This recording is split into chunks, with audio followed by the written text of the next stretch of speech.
welcome.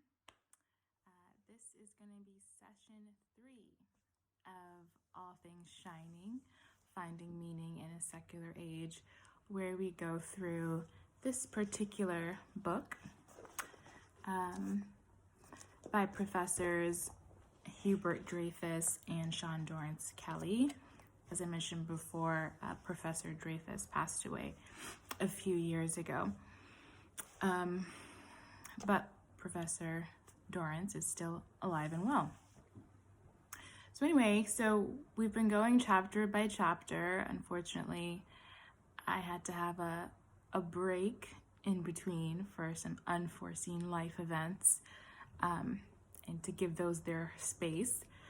But the first chapter we covered was called Our Contemporary Nihilism. And as a reminder, nihilism is this philosophical idea that there is no inherent meaning in life, and there's no inherent meaning in any one of our particular or individual lives, and therefore there's no proper or appropriate way to orient your life or organize your life,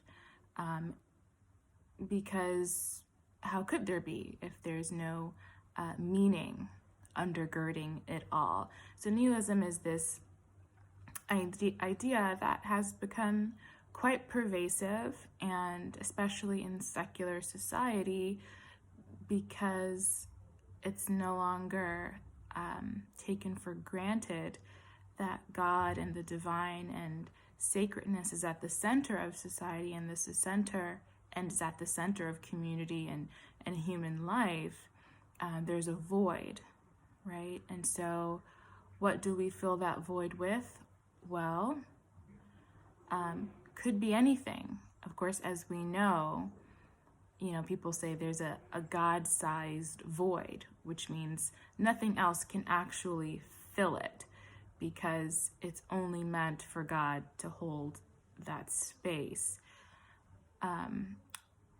But when people feel emptiness in their lives, they attempt to fill it, and they fill it with all sorts of things. And nihilism says, fill it with whatever you want, because one, there's no God. Two, there's no inherent meaning in life in general. There's no inherent meaning in your particular life, and therefore just sort of do what you want. And so we have a hadith from the Prophet Muhammad sallallahu alaihi wasallam, where he says, in effect, if you have no shame, do what you want. So this is a similar sort of idea. If you have no core, if you have no direction, if you have no orientation in life, then you will end up doing whatever you want, because all that's left is your nafs. All that's left is your ego and your desires, and you feel no obligation to something above you and higher than you. So that was chapter 1. And then chapter 2 was David Foster Wallace's nihilism. So David Foster Wallace, you could say, I guess, a contemporary writer, but he passed away about a decade ago, and he passed away by taking his own life. And so he has his own sort of modern contemporary version of nihilism that was sort of very prevalent in his particular sort of age group, but then also still till our day, right? Because he only passed away about a decade ago, and he's considered one of the greatest contemporary writers, one of the greatest writers of his time. And the particularly interesting thing about Wallace's nihilism is that he felt it very deeply, and he did not try to gloss over the fact that without the divine, without something to orient yourself towards that is outside of you, life feels very empty. And that emptiness has a characteristic to it. It's not just an empty space. It's an empty space that you feel deeply within yourself. So that's what he was trying to communicate, that it's not just easy to live life without believing in the divine. Living life without believing in the divine is actually extremely difficult and extremely painful. And so that's something that he tried to communicate in his writing, and he tried to find these sort of pseudo-spiritual ways of talking about living a meaningful life that sort of evaded belief in God. And it can be said that that attempt was a reflection of his own attempt to do that in his own life, which was ultimately unsuccessful. Okay, and so the current chapter for today is Homer's Polytheism. That's the name of it.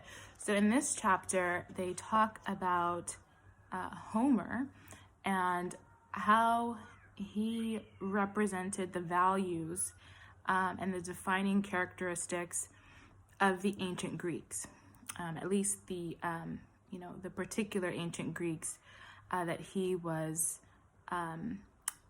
portraying in his writing. So as you probably know, Homer's most famous work is the Odyssey, right, with the main character Odysseus at the center of it, and his epic journey and the Trojan War and all of this. Okay, so he's talking about Homer's polytheism here, again, because the whole aim of this work is to sort of recover or see what we can use from the ancients particularly that could be useful for us in the modern age, in the secular age, an age in which we find ourselves often without a sacred center, often without a clear idea of how to orient ourselves. They sort of define this age as an age in which people lack clarity, an age in which people are often very indecisive. They don't know which way to turn because they don't feel like they have a standard by which they should live their lives. And so what they're trying to do is say, okay, what can we possibly use and recover from the ancients that could be useful for us today? What values could be useful for us today? So this chapter, again, is on Homer and the ancient Greeks. So the authors say that one of the defining characteristics or attitudes of the Greeks, of the ancient Greeks, was their sense of wonder and awe and gratitude as it related to the idea that God, or the gods, plural, because they believed in a pantheon of gods, that the gods were taking care of them, right? The gods were taking care of them, and this manifested in a number of ways, but ultimately they had this sense of wonder and awe as it related to the gods caring for them and orchestrating their lives down on earth. Okay, so their gratitude was born out of the belief that the gods intervened directly in their lives, right? So,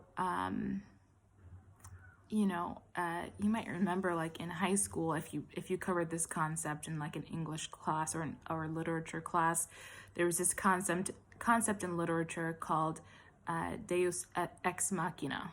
Deus ex machina, which means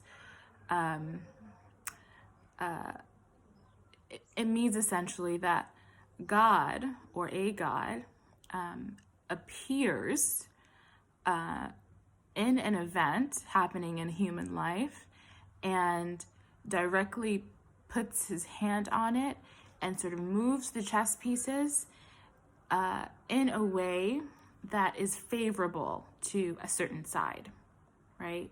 And so you'll see, for instance, that in lots of Greek literature, so for instance, in Homer's Odyssey, right, Homer talks about the gods as actually doing physical things, right? So the god descends and he moves a boulder out of the way, or the god descends and pushes someone out of the way so they can avoid being hit by a spear, right? So Homer talks about this in a very vivid way, right? So things are happening, things are playing out on the human scene, and then a god comes and directly intervenes, right? And so they had this idea that the gods intervened in their life, that the gods orchestrated their lives, that the gods favored particular individuals or particular families or particular groups of people. And out of that favor came their direct intervention, help, and aid in human affairs. And so because they had this belief of God's intervention, they had a sense of gratitude, right? Because they believed that they could see so clearly the divine hand in something. They believed in the divine hand, right? And so they had a sense of gratitude with regard to the divine. So gratitude was directed towards the divine, right? So it wasn't just directed towards a favorable or pleasing thing that happened. And this is important because modern secularists who try to do a sort of pseudo-spirituality, they will try to say, look, we can be grateful without believing in God. This is what they'll say. We can still have the attitude of gratitude without actually believing in a God. Now, it's a big question mark whether that is actually the case, because gratitude, as we typically understand it, is something that is directed towards someone, right? It goes in a direction, right? If you feel grateful, your gratitude begins with you and extends toward the person that you feel gratitude towards, right? Gratitude isn't just like something that bubbles up without a direction, right? If someone grants you an opportunity that you really, really have been hoping and praying for, then you're grateful towards that person, right? You're not just like grateful randomly in the air. No, your gratitude is directed towards someone, right? And we as believers are, of course, grateful to God for the things that happen to us. And so it's questionable with this, sort of pseudo-spirituality that secularists and atheists have.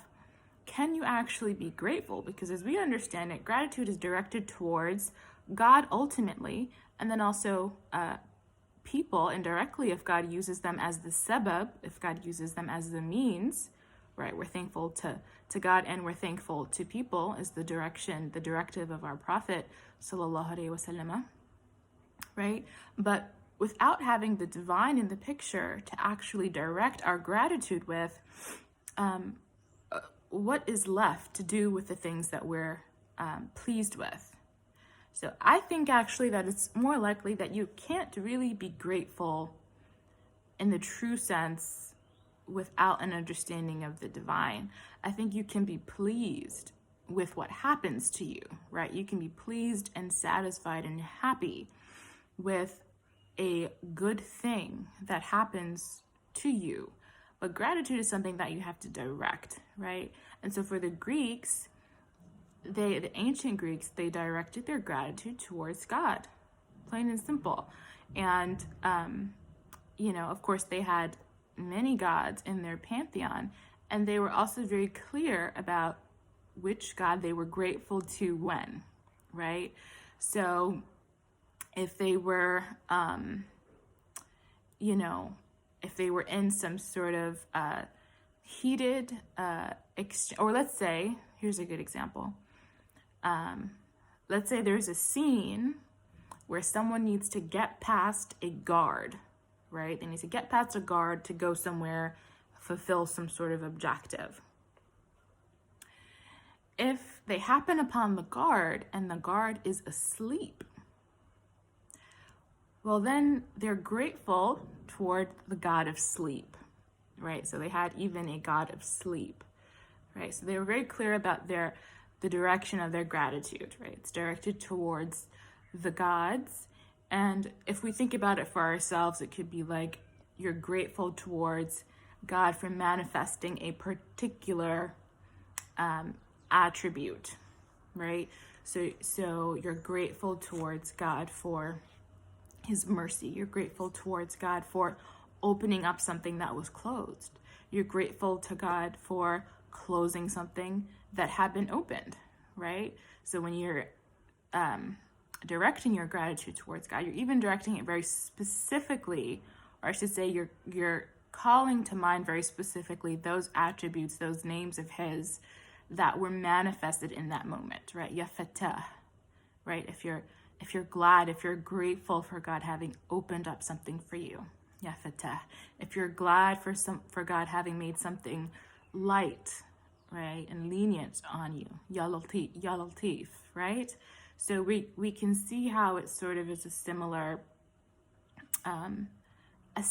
sort of sense of gratitude, where you can even direct your gratitude towards a particular attribute of God or name of God that he manifested in your life.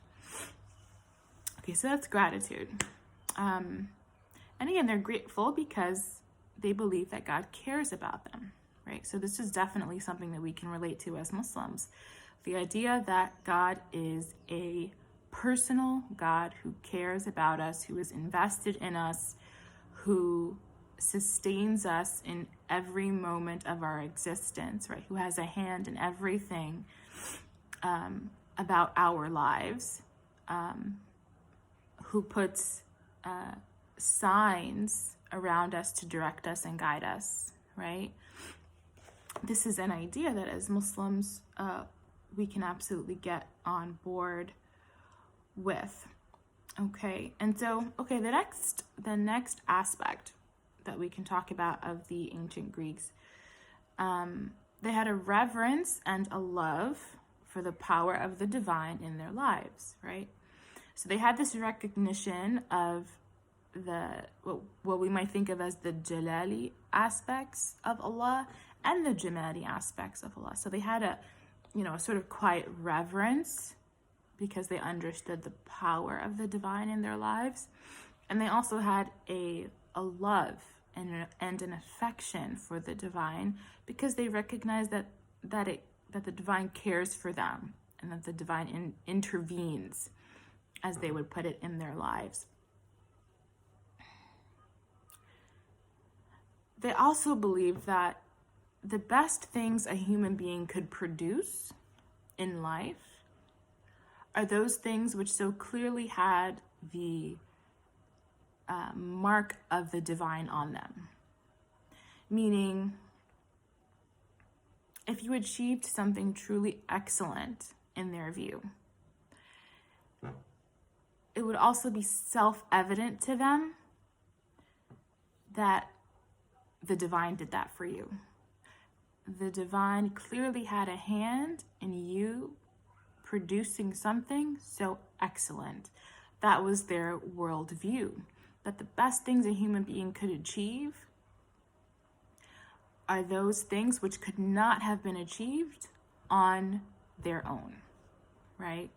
The best thing a human being could achieve is something that he could not have achieved on their own, but rather the divine hand, right? Enabling that to happen, assisting in that occurring.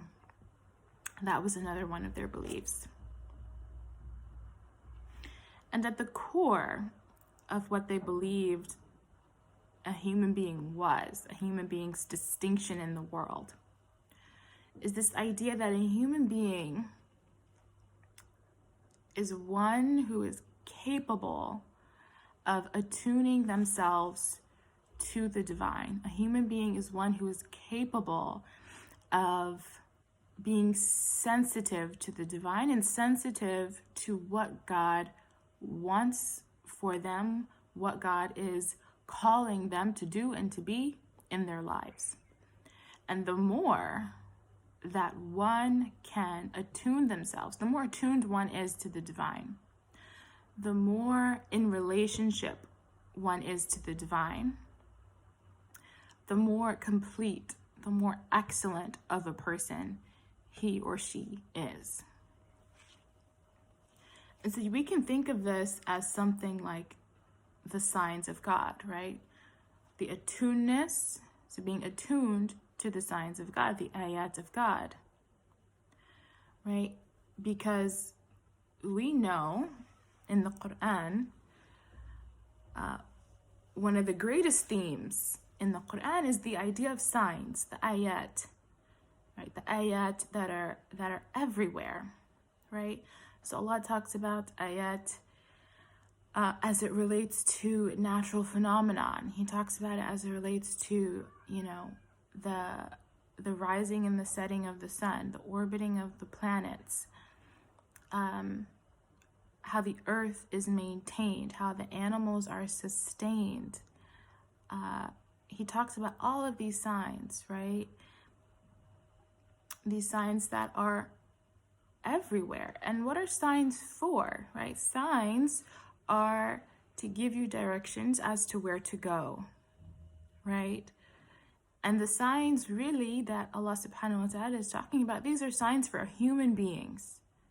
For human beings. They're not signs for the ants, right? They're not signs for the lions. These are signs for human beings, right?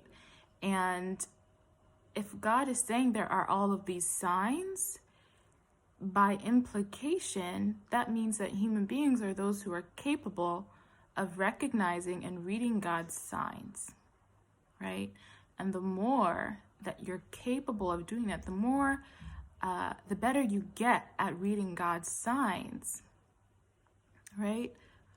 The more excellent you are, right? I mean, think of the prophets and the messengers, right?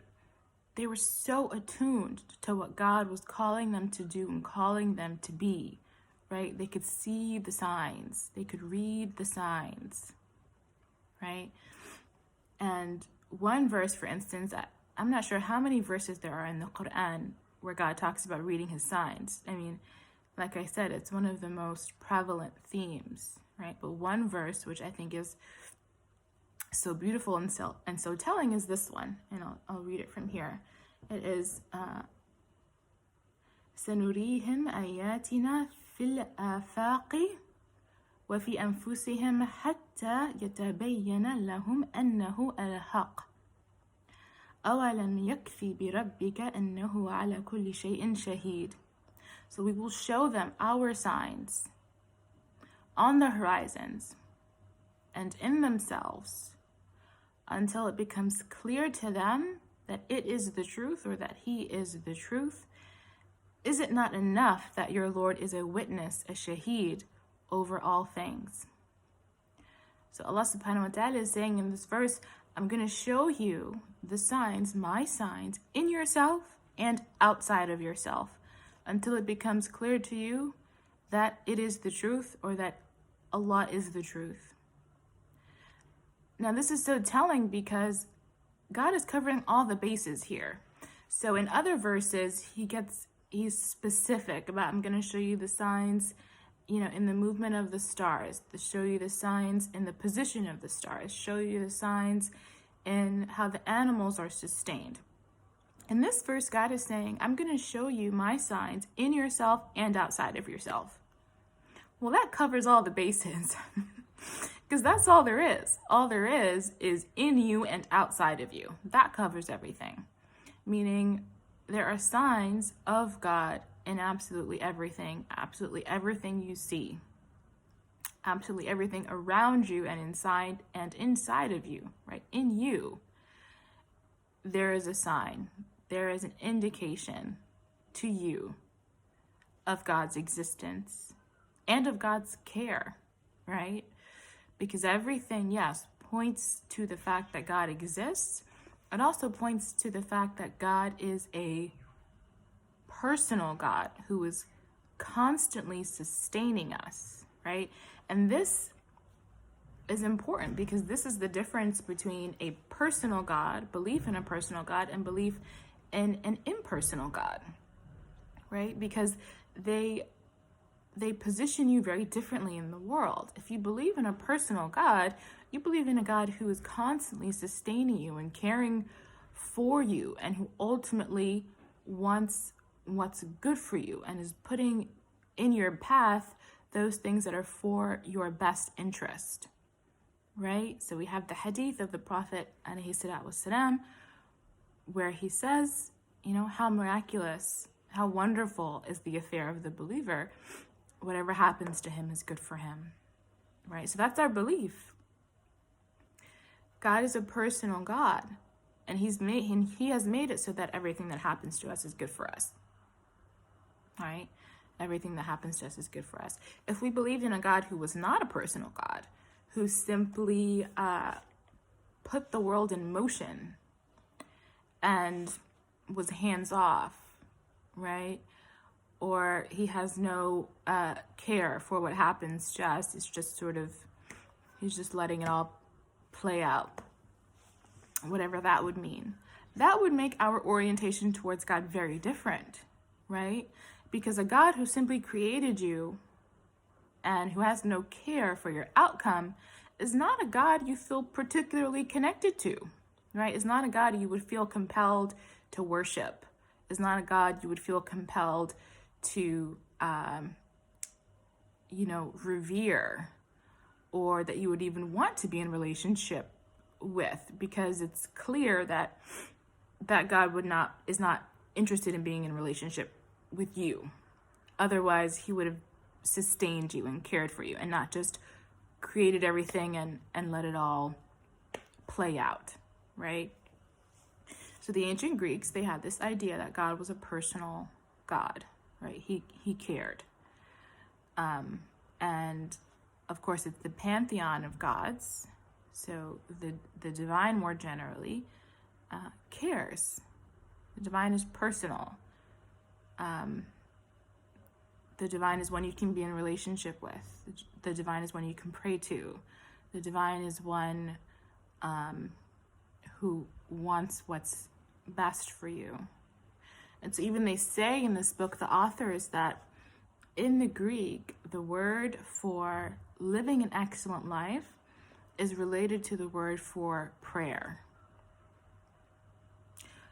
Meaning that one lives an excellent life by being in relationship to the divine, by being prayerful, by beseeching God, supplicating to God, wanting God to be present in your life. That is how one lives an excellent life. To be sacred facing, right? To be sacred facing. So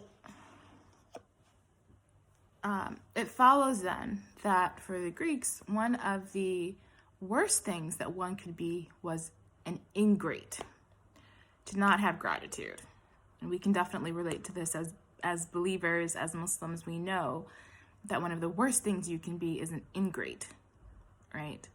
And being arrogant, which is obviously quite related to being an ingrate, right? Because if you're not grateful to someone, it means you're arrogating yourself above being grateful to them, right? You think too much of yourself to be grateful to them. So for instance, the ancient Greeks have a story about a person by the name of Ajax. So Ajax, he was able to escape this really treacherous sea storm. And, he escaped it just by the skin of his teeth, miraculously. Where Ajax goes wrong is that he thinks, oh, wow, I escaped this major sea storm. It must be because I'm great. And in the story, what happens is that the gods say, oh, yeah, it's because you're great. And Ajax comes to a bad end. because of his ingratitude, because he arrogated himself over giving credit to the gods and giving credit to them in something that so clearly demanded that they get the credit. So Ajax's response in that moment to something that demanded gratitude was incorrect, right? Because he took the position of being an ingrate and arrogating himself over needing to show gratitude, right? By saying, oh, this amazing thing happened to me, therefore it is a testament to the fact that I'm inherently amazing, as opposed to saying, this amazing thing happened that clearly I had nothing to do with because it was a miracle, and therefore I should direct my gratitude outward toward God, toward the divine. And so as Muslims, we might think of a story like the one in Surah Al-Kahf, right? So in Surah Al-Kahf, we have the story of the two men in the gardens, right? And one of the men has been blessed with, a beautiful garden, rivers flowing through it, really abundant and fruitful. And he is arrogant. He arrogates himself over giving credit to God. He thinks, oh, I have all of this amazing wealth and splendor. It must be because I'm amazing, right? As opposed to saying, it's amazing what I have. I didn't get this on my own, right? And so he's arrogant and he's ungrateful. And as the Quran says, he's an oppressor to his own self, right? Because he's not recognizing the truth, recognizing the haqiqah, which is that Allah subhanahu wa ta'ala made that happen for him. He didn't make that happen for himself. And whenever you're in denial, you're oppressing yourself. As sweet as the denial might feel in the moment, it's a form of self-oppression, because truth is freedom, right? Truth is freedom, and whatever is not truth is not freedom. It is slavery to a false notion. And so in this story, you have the two men. You have the one man who, like I said, is arrogant, he's ungrateful, and you have the other man who has less clearly than the first man, but he's grateful. He's grateful for what he has, and he directs his gratitude towards God, right? And so you see what happens in the story is that, the man even says, he says, even if there is a God and I'm returned to him, and he's like, hypothetically, let's say there's a God, I'm sure I'm just going to get more stuff because I'm inherently great, right? Is what's in the parentheses. He says, I'm sure God's just going to give me more if there is a God. That's his attitude, right? And then we see what happens to him. We see that God decides to take all that blessing away from him that he was ungrateful for. And then the man says, in utter devastation, why did I act that way? Why couldn't I just give the credit to God? Why did I have to take all the credit for myself? And there's actually sort of a beautiful thing in that story, because we see the turnaround of the man, right? He's punished in this life for his arrogance and his ingratitude. And in this life, he makes his tawbah. He recognizes how he went wrong, and he connects to God, right? He returns to God. So even though we think about him in that story as someone who is, this total foil to the other man, he's the total opposite, right? He's an ingrate, he's arrogant.